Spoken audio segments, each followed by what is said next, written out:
What's going on, guys, and welcome to another episode of Smash JT. This is the full-on Smash JT spoiler episode for Final Fantasy VII Remake. So, if you have never played the game before, or you don't like hearing spoilers, or you're only partway through it, do not watch this video. Watch my other one. I'll put a link above me for that one. This video specifically is talking about spoilers, so don't come at me if you hate spoilers, because this is my warning right here, and yeah, I've talked long enough. Let's get into it. Final Fantasy VII Remake Spoiler Edition. Okay, so I just finished playing Final Fantasy VII Remake last night, and I gotta tell you guys, I had such an epic experience playing this. And like I said in my other video, it's not a game. It's an experience. Final Fantasy VII Remake is an experience that everyone, whether you're a gamer or not, should give it a go. Most people, most likely, would enjoy it. And when it came to Final Fantasy VII Remake, I had some pretty high expectations. Final Fantasy VII is one of my favorite games on the PlayStation ever created. So remaking that, when they first announced it and the crowd went wild,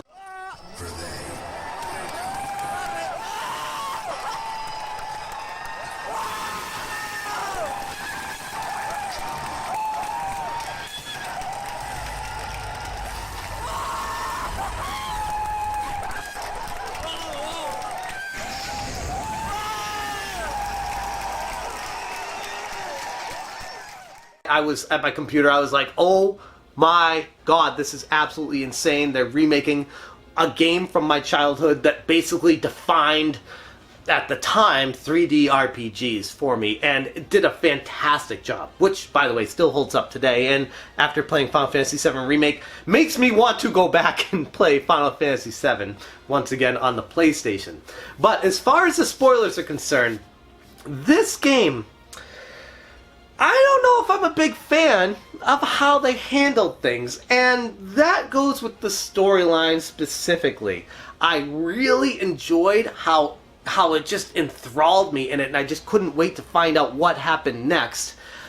But some pitfalls that the game falls into later on, it turns into a predestination game, where things are either meant to happen or not meant to happen. And one of my biggest frustrations with it was when Sephiroth slices through Barret and kills him, and then after the battle, everything disappears and Barret's fine. Like, why was he fine?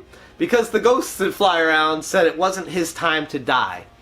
Well, if that's the case, why is anyone giving any effort whatsoever? If it's predestination, who the hell cares about even trying anymore? Because if they fail, they'll just be brought back to life anyways by these ghosts, and their mission will complete the way it's supposed to, and what's the point of anything? But that's what I got to thinking when it got to talking about the predestination. Like, why would they go that direction with it? That was very frustrating for me, because as a gamer, as someone playing, I want to feel like I'm in control of everything, and also feel like, even though we're not, I mean, let's be honest, we're not in control of the story, but I want to feel like I am. And if the story is basically saying, you're not in control, everything's already been determined, you just have to play through it, which the game basically tells you, it's kind of frustrating. The other weird thing, the whole Aerith thing, where she doesn't die, she doesn't get killed. Is that because the predestination changed everything? That they've gone into this alternate reality, and because you were able to defeat Sephiroth, that it changed what was going to happen? Like, the game gets a little bit too Matrix-y for me, where it seems to go into different worlds and split in different directions, and doesn't really explain itself. They could get away with into the next disc when the adventure continues, where Aerith does die at the very beginning of the game, and then you go from there. They kind of left it out in the open and up to change and debate as of right now. And that has me concerned, because as much as I hate seeing Aerith die in Final Fantasy VII on the PlayStation 1, it's absolutely necessary. It's a defining moment in gaming. And when you remove that, and you say you can change things, and you can redefine history, it removes the impact a little bit of the feeling of the original.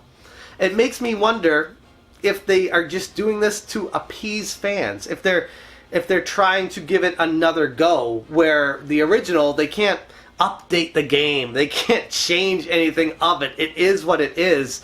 And if the original Final Fantasy VII came out now, then they might have had it where there was an updated DLC where you could re-buy Aerith and bring her back in the game, or not even pay for it. Just have an update where she does come back in the game at another point. You can continue through the game with her later on. I don't like that, because that's one of those memories as a kid playing this game that just stuck with me forever, as the impact of death, the foreverness of it, and how it really made me rethink life and the importance of characters and character development and why these people matter. And if you're able to save them, if you're able to make them live through everything, what's the point of anything? And I know it gets into a really deep psychological question and issue, but while I was playing the game, I'm like, I don't know if I love that. I'll be honest. I don't know if I really like the direction that they went with that. They do say at the end, the adventure continues, ... So like I said, they could still start the next game off with that. But as of right now, that was one of the major frustrations that I had with the game. I don't want them messing with that.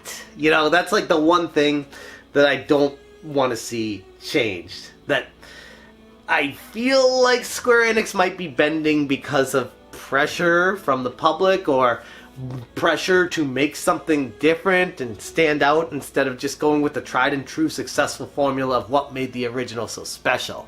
But I'm sure people might disagree with me, and I would love to hear in the comments why you guys feel the way you do about this. I feel like that's a super divisive issue, a question that I've struggled with personally, because I'm like, you know, I like the way that we're able to relive these memories, and that it might not be set in stone. But ultimately, I fall back to, come on, this is the game we know. You can't change these things. So there's definitely two sides to this conversation, and it is still up in the air. Who knows what they'll do with the story going forward? Who knows how many games this will last? I have a feeling it may be more than just a second game coming. It might be like a third or fourth game. They could make the story go on for a while. And that was another one of the frustrations. There wasn't really any kind of closure you got with this game, because it obviously is only the first part of the game. But they tried really hard to give closure, but every time you'd kill Sephiroth, he'd still be alive, he'd still be elusive, and it's just frustrating. That always really messed with me with video games, when you beat an end boss, and then they get up and they're like, oh, you beat me, and then they run away. It's like, no, I fucking killed you, man. I slit your throat with a knife and shot you. You're dead. You can't just get up and say, oh, you killed me, and then still be alive and run away. And that's what it felt like playing Final Fantasy VII Remake against Sephiroth. Yes, I know in the original Final Fantasy VII felt like that a lot as well with him and some of the other characters, but the one thing with this is it felt like there was no closure with the game. I like how they did some other things with the story, expanding on the character background from Avalanche with Jesse, Biggs, and Wedge, and how they actually have like a family and a background and all this life around them with the voices talking about who they are, making them feel like real people. And instead of just a side character at the beginning of the game, these were like a main part of the storyline that you actually, at least for me, made a connection with and wanted to find out more about them. It was very well done how Square Enix did that. They did, for everything they did that frustrated me, they did so many things right with this game as well. So, I mean, I love the game. I really, truly did. I'm sad that it's over. I can't wait for the next game part of it, whatever it is. I just hope they don't drag this out too long. I hope the storyline comes to some semblance of sense eventually. But as of right now, it's not one of those games to me that's replayable. Like, I played through it, I experienced the whole game, and at the end they let you pick through the chapters to find out if you want to go back and replay the missions to get to the side quests that you didn't finish initially. So there's no penalty for missing side quests or anything like that. You can just go through and complete the game that way, which is nice. It's flexible, but at the same time it feels like there's no penalties for anything in the game. It's a very easy game, ultimately. It doesn't have any kind of decisions, at least with my playthrough, that I felt like anything changed. All the dungeons were very linear. All the gameplay was linear. The storyline was linear. It was just, everything was very linear about this game. I would have loved to have more secrets. I would have loved to find more hidden paths, but everything was just so predefined. It's not like a Metroid when you can like break a wall and find a secret. It's not like you could, like, in most dungeons, find a different way to go. It was like, you go this way, you fight these enemies, you go this way then, after that, and fight these enemies, then you get to the end. And it was just all predetermined. I wish that they made a few different paths, made it more variable to make the experience more replayable eventually. But ultimately, like I said, the experience itself is one for the ages, something everybody should experience at least once in their lifetime. I would have liked there to be a little bit more variety in the game to make me want to go back and play it afterwards, but whatever. The game was awesome. It was long. It played like 30 hours for me, 25 to 30 hours, I don't know. I left it on in the background while I was making dinner and stuff all the time because I love the music in it too. So I have no idea what my actual playtime was of this game. It says on mine like 40 hours or something. I know I didn't play it for that long, but I left it running all the time just to be able to listen to the music. So yeah, Final Fantasy VII Remake.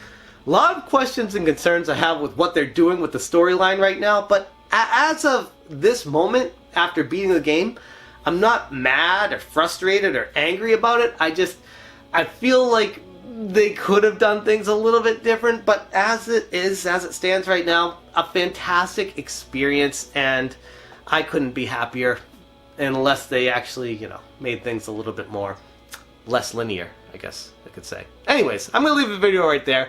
Let me know what you guys thought about your experience with Final Fantasy VII Remake. Thank you so much for watching, and as always, you stay smashing.